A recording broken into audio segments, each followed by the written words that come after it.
Taurus, hi! Welcome to Mr. Queen PH at titinan natin ang energies ng inyong kaperahan. Ngayong August 2024, money, career, finances. So if you are interested in private readings, meron tayong link sa description at sa pinned comment. Paki-check nyo na lang kung paano mag-book for a private reading. Okay, so let's see, Taurus. What is coming to you sa inyong kaperahan for August 2024? Kaperahan. Study, mag-aaral ka. May i-research ka. Siguro yung iba mag-aaral ng bagong pagkakakitaan. Pinaiigting nyo pa ang inyong kaalaman kung paano nyo mas ma-i-improve yung trabaho nyo, yung career nyo, yung business ninyo. And this is going to be very helpful sa'yo sa pag-unlad mo, sa paglago. Let's see what else. Romance. It is a sacred power. Yung iba sa inyo pwedeng merong romantic connection sa trabaho. Baka meron kayong, kung single kayo baka makahanap kayo ng romantic partner sa trabaho. Inspiration yan. Ang lakas ng kulog. Sana hindi nyo narinig, but anyway, nag-agree ang langit na may romantic connection daw. Oh my God. Passion. Baka yung iba sa inyo single tapos merong nakikilala sa workplace or sa trabaho, sa business ninyo. You will meet a person that you will be romantically attracted. Baka naman ito ay mabilis ang maging pangyayari, ha? Taurus. And some of you naman, if not, this is about your passion for your career, passion mo sa trabaho mo. Na mahal mo yung ginagawa mo. And therefore, kung mahal mo yung ginagawa mo, you will be blessed. You will gain abundance. Queen of Pentacles energy. This is having the things that you need. Yung mga pangangailangan mo, yung resources na kailangan mo, andyan. Yung iba sa inyo, even if you are a single parent or a solo parent, kaya-kaya mong mag-provide for your family. Let's see what else. You have the Two of Swords.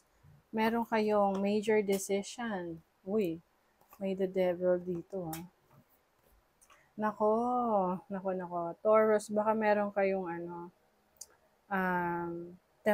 tempting offer. Temptation. Kumbaga parang pinag-aaralan mo kung i-consider mo tong tempting offer na to sa trabaho. Kumbaga alam mo yung sabi nila na para daw umunlad. Nakita ko lang yan sa TikTok. Kailangan daw may sipag, tsaka may konting illegal. So baka yun yung konting illegal na pinag-iisipan nyo, na nyo. Diba?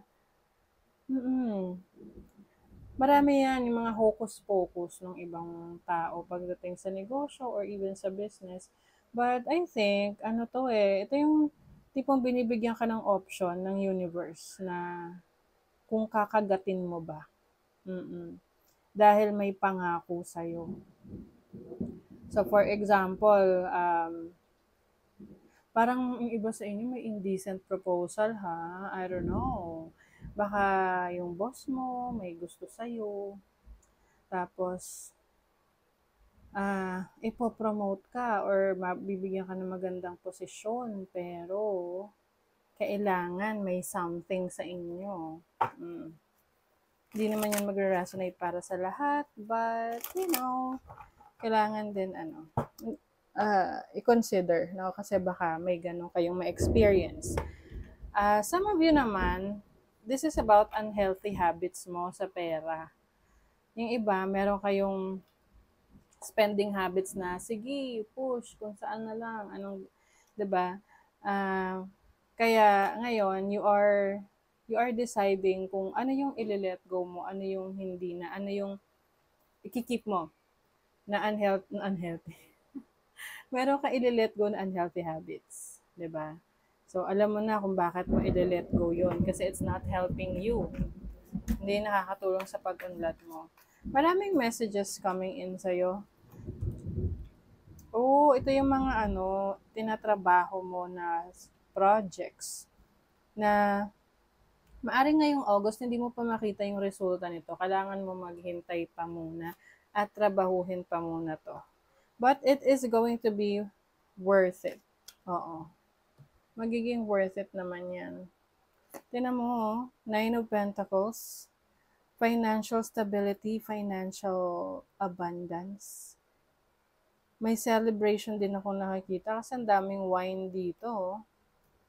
This is harvest. Oo, kung meron ka man kailangang hintayin na resulta, meron naman ngayon na iha-harvest. So, kumbaga, lalo na kung ikaw ay may multiple streams of income, kaya maganda yun na meron kang multiple streams of income para hindi lang isa yung inaasahan mo.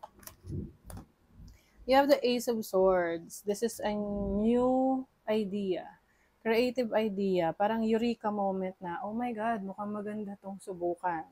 Gawin ko na kaya. Ganon. And yung iba, if you are applying, meron ka ina-applyan, let's say trabaho abroad or local lang, may marireceive ka na reply. Uy, hindi lang reply, may offer pa. May job offer. Some of you naman, pwedeng meron ditong gustong makisosyo sa inyo kung meron kayong negosyo. Siyempre, bago kayo mag-allow ng business partner, i-background check nyo muna. Lalo na kung di nyo kilala to. Diba? Let's see. Someone you know is undependable and insincere. Nako. So, ayun na nga. Baka ito yung devil energy dito na meron kang kilala sa trabaho, sa business mo, na hindi mo maaasahan. Hindi pala siya totoo sa'yo.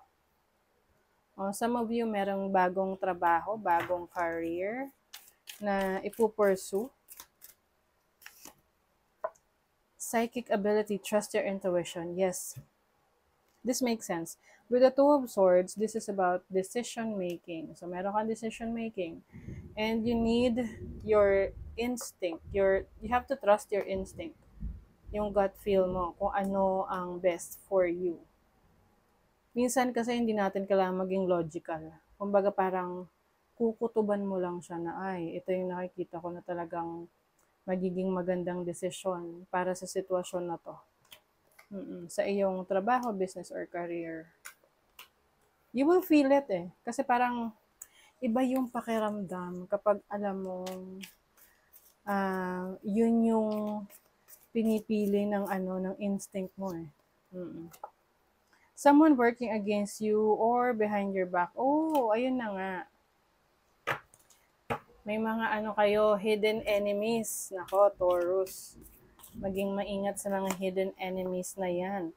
Lalo na kayo ay nakakatanggap ng success, recognition, ayan you are going to be rewarded. And of course, there are some people na, may inggit. Pleasure with a close friend. So some of you, magkakaroon kayo ng time with a friend, a close friend, that is going to be your confidant. Kumbaga siya yung mapagsasabihan mo ng mga nararamdaman mo, yung iniisip mo. Be bold and confident. Use all of your resources to create your dreams. Yes. Using all your resources because you have the resources that you need. Queen of Pentacles energy. And studying also. Kaya ka mag-aaral. Kasi nga, di ba sabi nila, knowledge is power. So yung kaalaman mo na yon, tutulong sa'yo to improve yourself, to improve your life, your career, your finances. The time is right to access and master your abilities. Do so with humility and control. Ayan, ima-master mo yung abilities mo. Magiging expert ka dyan. Mm. Kasi alam niyo ba, ang rate ng mga taong expert ay malaki. 'Di ba? Kung naghahanap ka ng quality na trabaho, quality na products, doon ka pupunta sa expert, 'di ba? So, yun yung kayo. You're going to be that expert in the field na talagang nandun yung interest nyo.